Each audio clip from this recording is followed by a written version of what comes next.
Hi friends, today I continue to tell you about the amazing fates of legendary Soviet wrestlers. In the second part of the video you will learn even more incredible stories of victories and defeats of the greatest wrestlers, which became part of their great sports careers. These wrestlers prove that perseverance, skill, and fortitude can overcome any obstacle. Their accomplishments inspire athletes around the world, and their names will forever remain in wrestling history. Enjoy watching!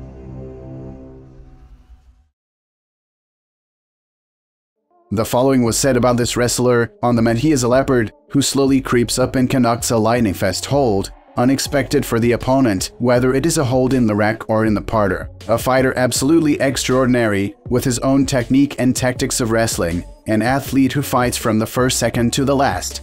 And all this about the famous Soviet freestyle wrestler, champion of the 1972 Olympic Games in Munich, silver medalist of the 1976 Olympic Games in Montreal, world and European champion, six-time champion of the Soviet Union, and one of the best world wrestlers of the first half of the 1970s, Roman Dmitriev.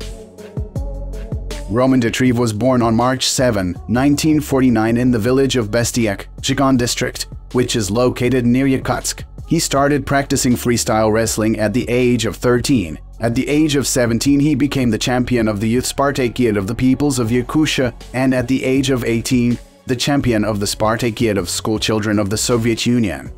In 1968, at the age of 19, Roman Dmitriev, who confidently won the Youth Championship of the Soviet Union, was included in the adult national team. And already at a young age, Dmitriev showed himself an intelligent, technical, and tactically diverse wrestler. Honored coach of the Soviet Union, and Georgia Dmitry Miniashvili noted the amazing patience and amazing endurance of Roman Dmitriev, the qualities of a true champion. In 1969, the weight category up to 48 kilograms was introduced, in which Dmitriev began his victorious march. In the same year, Roman Dmitriev successively won the championship of the Soviet Union and Europe, won the international tournament in Tbilisi, where in the final he defeated Ibrahim Javadi from Iran. However, Dmitriev failed to win the World Championship, which was held in Mar del Plata, Argentina, and finished second. He lost with a minimum score to his main rival, the same Ibrahim Javadi, who later became a four-time world champion. The next year, Roman Dmitriev also participated in the World Championship, but the death of his father, which happened during the tournament, had a depressing effect on him. As a result, he became only the third. The 1972 Olympics in Munich became Roman Dmitriev's golden hour, but before that there was a serious struggle for a place in the Olympic team. Baku's Rafik Gadzhiev, champion of the Soviet Union and Europe in 1970, confidently won the Tbilisi International Tournament, which, by the way, Dmitriev did not fight because of illness, but at the European Championships became only fourth. Everything was decided at the Soviet Union Championship in Minsk, where Dmitriev in the final unexpectedly easily defeated Gadzhiev. The Munich Games were very successful for Soviet athletes. They won 50 gold medals, with 5 of them contributed by freestyle wrestlers, a truly outstanding achievement. The names of the champions are written in golden letters in the history of Soviet and world sports. And the first gold for the Soviet wrestling team in the lightest category, up to 48 kilograms, won Roman Dmitriev. His opponents were very serious: Iranian Ibrahim Javadi, Japanese Akira Umeda, European champion, World Championship prize winner Ognian Nikolov from Bulgaria. In the first round, Roman stews Indiana Maruti. Javadi draws a fight with American S. Gonzalez. The most difficult for Dmitriev was the fight with fast and technical Umeda. At the beginning of the bout, Roman twice throws the Japanese on the poker. With the score 0, for the Japanese quickly gained points, bringing the score to 12-5 in his favor. In the third period, Roman Dmitriev equalizes the score, 12-12. In the last seconds, Dmitriev snatched the victory due to his fighting spirit, 18-15. The next bout with Ognian Nikolov, Roman wins with a difference of 9 points. In the last bout with Javadi, Roman Dmitriev was satisfied with a draw to become the Olympic champion. But the Yakut wrestler became a hostage of the sharp attacking style he practiced. A few seconds before the end of the bout, with the score 6-6, Dmitriev went to the feet of the Iranian, but Javadi threw Roman to the reverse belt from the last forces. It seemed that the gold of the games was already in Javadi's pocket, but the fight with Dmitriev so exhausted him that he lost to Ognian Nikolov 6-8. As a result, Roman Dmitriev got the gold medal, Nikolov got silver, and Javadi got bronze. In 1973, Roman Dmitriev won the championship of the Soviet Union and became the owner of the World Cup. The same year, he won the World Championship in Tehran. In the final, Dmitriev defeated a rising star from Bulgaria, Hasan Isaev.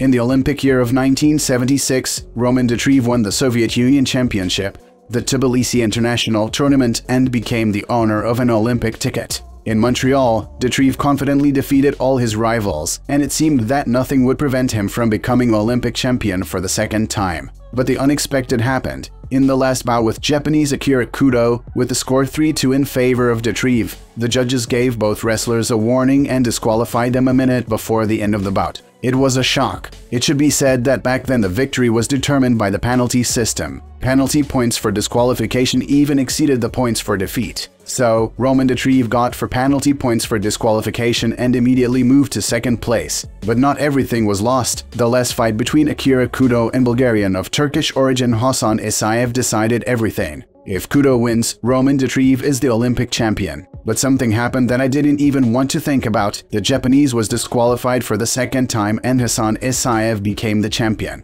Because of biased judging, Dmitriev, who had never lost at the Olympics, lost his second Olympic gold medal. It was clear to everyone that it was behind-the-scenes games that made the lineup on the podium. An Olympic silver medal is an unattainable peak for many athletes, but the medal of the 1976 Olympic Games brought back heavy memories for Roman Mikhailovich all his life. Only a strong character helped him to withstand such a psychological and moral blow.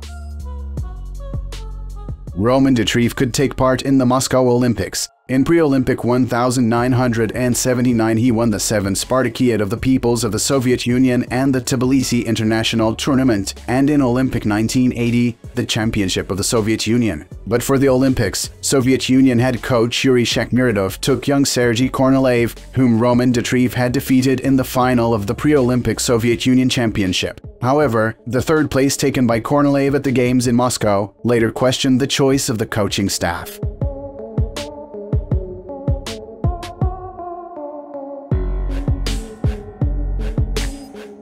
Roman Dmitriev finished his sports career in 1981, after which for many years he was a member of the coaching staff of the Soviet Union national team, coached the junior national team of Russia, and worked in the Russian Wrestling Federation. Roman Dmitriev's victories have forever entered the history of Soviet and Yakut sports. Friends, opponents, specialists and coaches called him one of the brightest freestyle wrestlers of the 20th century. He was characterized by great diligence, the highest technique, great willpower, and a constant will to win.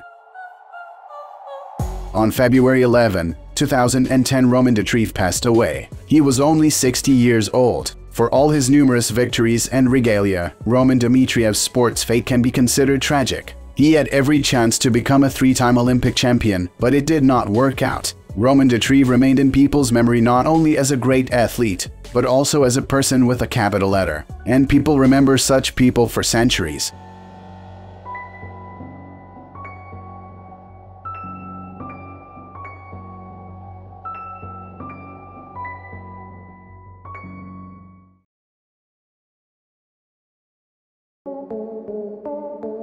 The legend of the 70s, Valery Rezantsev, an unbeatable classic wrestler whose equal was unrivaled for 2 Olympic cycles. For 7 years in a row, from 1970 to 1976, he won not only all world titles and twice won at the Olympics, but never lost at any wrestling tournament at all. For 20 years, he was listed in the Guinness Book of Records until his record was surpassed by Karelin. Valery Rezantsev started wrestling very late, at the age of 17. Before that, his main passion was cycling, where he even received the title of Master of Sports. At the same time, the future champion repeatedly noted that he was all-round physically developed, but wrestling was out of the question at that time.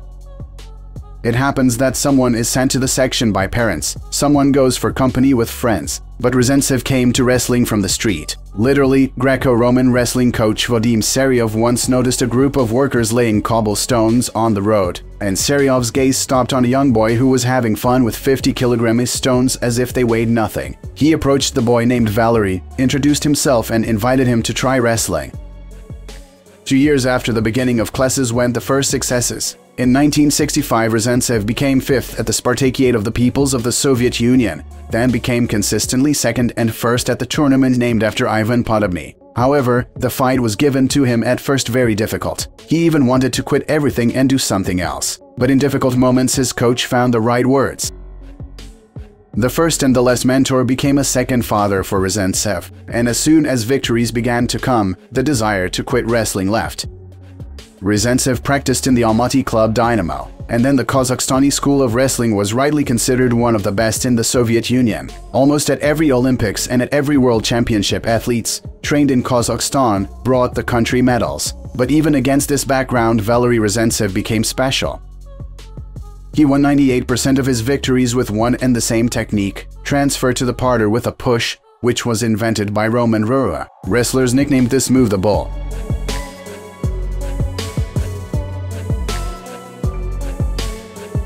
At first glance, the bull technique is very simple. Rezantsev took the opponent's left hand and pressed it to his torso. Then he would squat down a little and hit the opponent's side with his head, shoulder, or even neck, depending on how the fight went. And the opponent would fall. Always, after all, the Soviet wrestler did it with such power that resistance was useless. Everyone knew what he would do and how he would do it, but no one could resist it. This was the handwriting of a great master. Coaches about Valery Rezantsev's fighting style said the following: extraordinarily technical, can conduct any super complex throw, but does not conduct because he is stubborn. He was once told, "You and your bull will be figured out in the second week," and has been waiting patiently for the 10th year in a row, until they do. He doesn't just win, he completely overwhelms his opponent. He squeezes his opponent's strength out of him and then graciously puts him on his back. We all know that we are facing a technical fighter, and he proves that his opponent has not even learned how to move on the mat. Valery dominated for 7 years. He won 2 Olympics, 5 World Championships, and 3 European Championships. Valery Rezantsev won his Olympic gold medals at the 1972 Olympics in Munich and at the 1976 Olympics in Montreal in Greco-Roman wrestling in the weight category up to 90 kilograms. For 7 years, he did not know any defeats at all, thanks to which for 20 years the name of Valery Rezantsev appeared in the Guinness Book of Records as the wrestler with the largest number and period of unbeaten matches, and only after Alexander Karelin won the 6th World Championship in 1995. He supplanted Valery Rezantsev.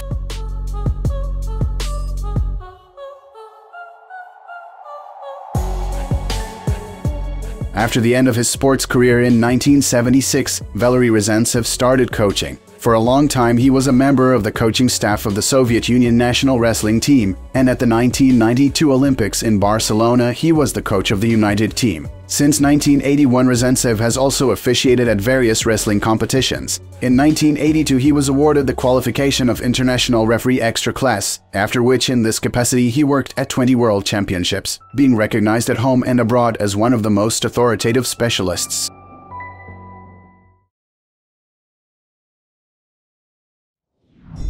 The hero of today's video is the famous Yekut freestyle wrestler Pavel Pinigin, who performed on major wrestling mats and met with the strongest wrestlers of his generation. During his wrestling career, he conquered all kinds of competitions, championships of the Soviet Union, international tournaments, European and World Championships, as well as the 1976 Olympic Games in Montreal.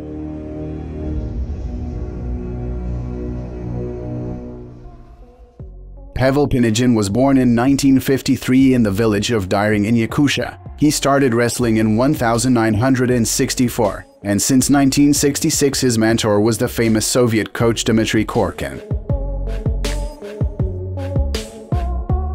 One of the most memorable moments in the career of the Yekut wrestler occurred after 6 years.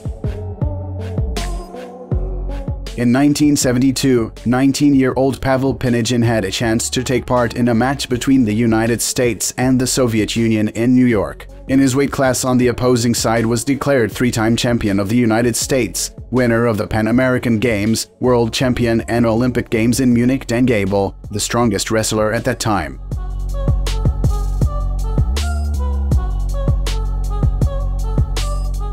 Before the fight, Pinigin's teammates told him in a sympathetic voice, "Come on, work as hard as you can." Just as the scoreboard began counting down the seconds, Pinigin jerked his opponent's head downward. The latter almost lost his balance and reflexively straightened up. The Yakutian wrestler, who was expecting such a moment, ducked under his right arm and at the same time tipped his opponent's left leg straight onto his shoulder blades, a clean victory. But, unfortunately, that throw was not counted. The fight continued, ending with the victory of the experienced American.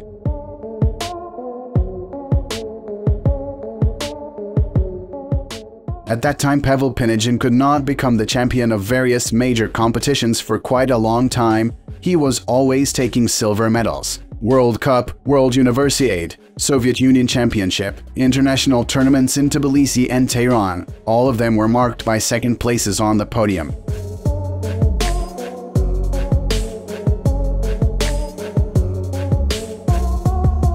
But in 1975, he finally wins the gold medal at the Spartakiad of the Peoples of the Soviet Union and begins a great international career. At the 1976 Olympic Games in Montreal, Yakutian Pavel Pinigin won the first bout against two-time World Championship silver medalist Shaban Shidi from Yugoslavia 8-3. In the second round, Pinigin defeated two-time European champion Mehmet Sarı from Turkey 10-3 in a hard-fought bout. The third bout was skipped by the Yekut wrestler as he was free from the bout, and then defeated Mongolian Tsedandambin Netsugror 6-5. But then in the most difficult bout, the Yakutian lost 5-5 to Japanese wrestler Yasuburo Sugawara. Pinigin managed to rehabilitate himself with a resultant victory over little-known to him Rami Miran from Israel. The bout ended early, and the Yekut athlete had one most important fight left, the final with Lloyd Kaiser from the United States. Because of earlier warnings, he had to win with a big lead or put his opponent on his shoulder blades, and he managed to do it, finishing the final fight with the score 12-1.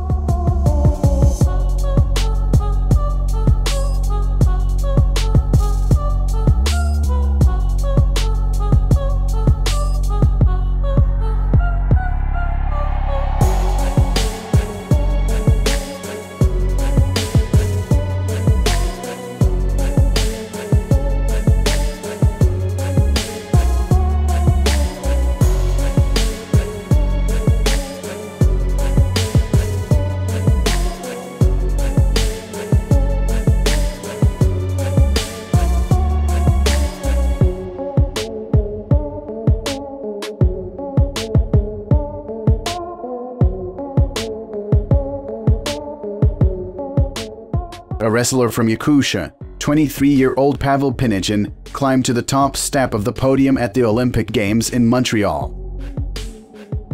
Answering the question, what feelings overwhelmed him then, Pinigin said, "Winning the Olympics is not just about being the best. Even five-time world champion Ali Aliyev competed at the Olympics 3 times, but did not even become a medalist. A person has 8 sides: God, ancestors, people, training, teachers, attitude, aspiration, and intellect. They, like a globe, form a fortress around you. Only its integrity gives you the opportunity to become an Olympic champion. If you miss a training session, go for a walk, or have a drink, there is a hole in that balloon from which weakness and insecurity ooze out. You have to be a warrior, a knight, a patriot. Only then can you rise to the very top."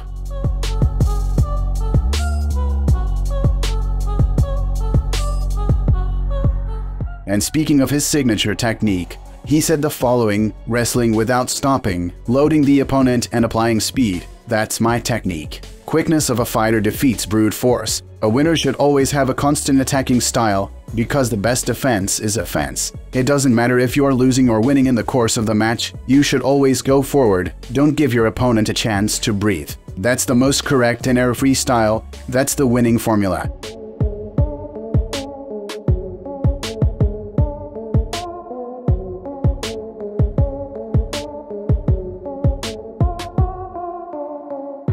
Four years later, at the 1980 Summer Olympics in Moscow, Pavel Pinigin fought in the weight category up to 74 kilograms. In the first 3 bouts, he stifled his opponents. In the 4th, he won by points with a big advantage. In the 5th, he was disqualified due to passive wrestling, and in the 6th, he was stifled by Valentin Raichev. As a result, he remained only in 4th place at this Olympiad.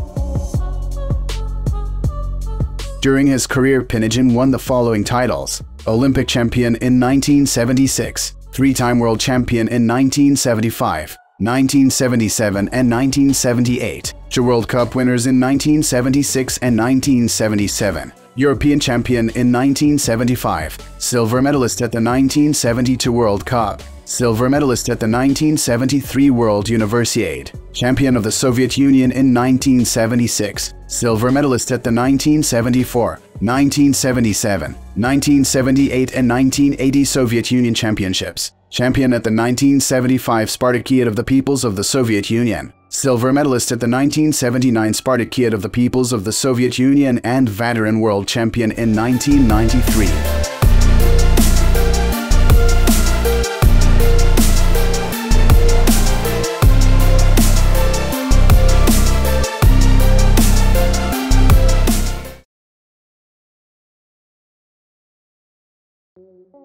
Last fall, twin brothers Anatoly and Sergei Beloglazov, Soviet freestyle wrestlers, multiple world and European champions and Olympic champions, celebrated their 67th birthday. They competed in different weight categories, and there were good reasons for that. They have dozens of medals from all union and international championships, and 3 Olympic golds. They have both long since finished their professional careers. However, the brothers could not finally say goodbye to the big sport.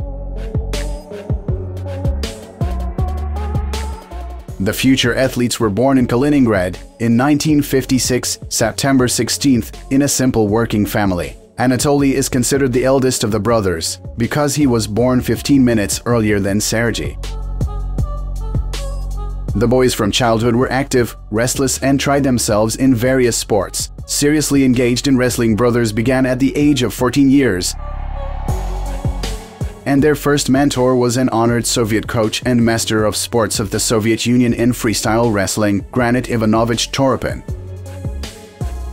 Quite quickly, the young athletes began to show impressive results, but there was one problem: both brothers competed in the same weight category. Then the coach decided to divide the boys into different categories.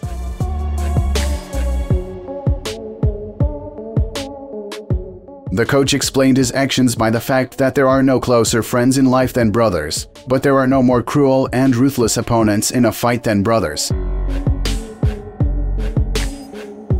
As a result, Sergei got a little heavier and competed in the weight category of 57-62 kilograms, while Anatoly was in the weight category of 4,057 kilograms.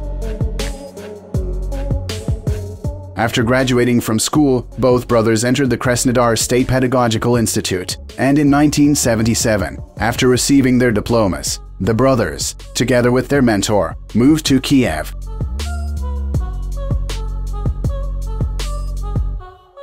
The first gold of the European Championship was won by Anatoly in 1976.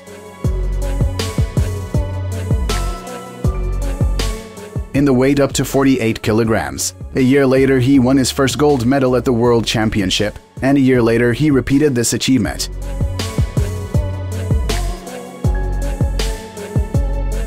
Sergei first distinguished himself at the European Championships in 1979, taking the gold medal.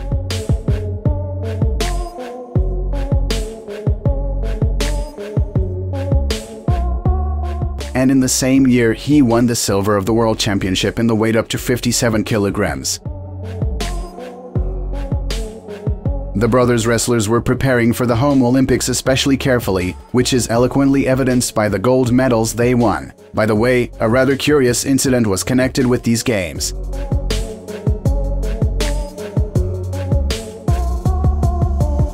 When the new Olympic champion, who won in the weight category up to 57 kilograms, Sergei Beloglazov ascended the podium, the foreign journalists present were confused. After all, the same wrestler had already won gold the day before, in another weight category. This is not surprising, because the brothers have always been alike, like two drops of water.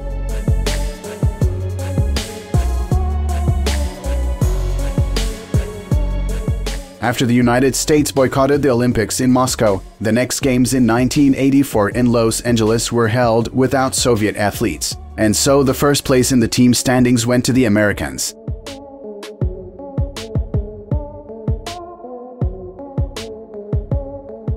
The next time at the Olympics, Sergei Beloglazov went to the 1988 Olympics. The games were held in Seoul, Korea. His brother Anatoly was no longer the leader in his weight category. His place was taken by Vladimir Toguzov, who won the bronze medal. Sergey confidently passed the qualification and in the final fight fought with Iranian Askari Mohammadian. And as a result, a convincing victory and the second Olympic gold medal. In total, Sergey won 5 gold medals at European Championships, 6 gold and 1 silver medal at World Championships, 1 for Wrestling World Cups, triumphed at the Goodwill Games in Moscow, and also took 2 Olympic gold medals. His brother Anatoly won 1 gold medal at the European Championships, 3 gold and 1 bronze medal at World Championships, took gold at the Universiade in Bucharest, and also won 1 gold medal at the Home Olympics. In addition, both brothers won a gold medal each at the Friendship 84 competition of the Socialist Camp States.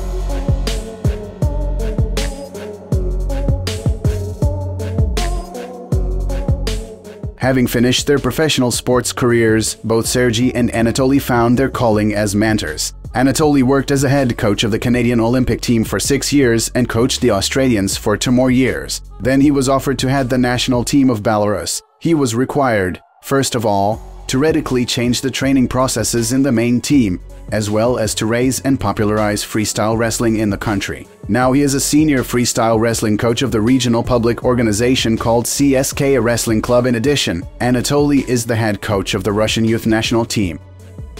Sergey worked in Kazakhstan for some time. He also had a chance to work in Japan and across the ocean in Canada. Now he heads the national team of the Moscow region and is also the head coach of the CSK Wrestling Club. In their native Kaliningrad, the brothers opened a wrestling school named after them. By the Beloglazov's own admission, things are going great at the school, with many experienced coaches working there and some very promising students.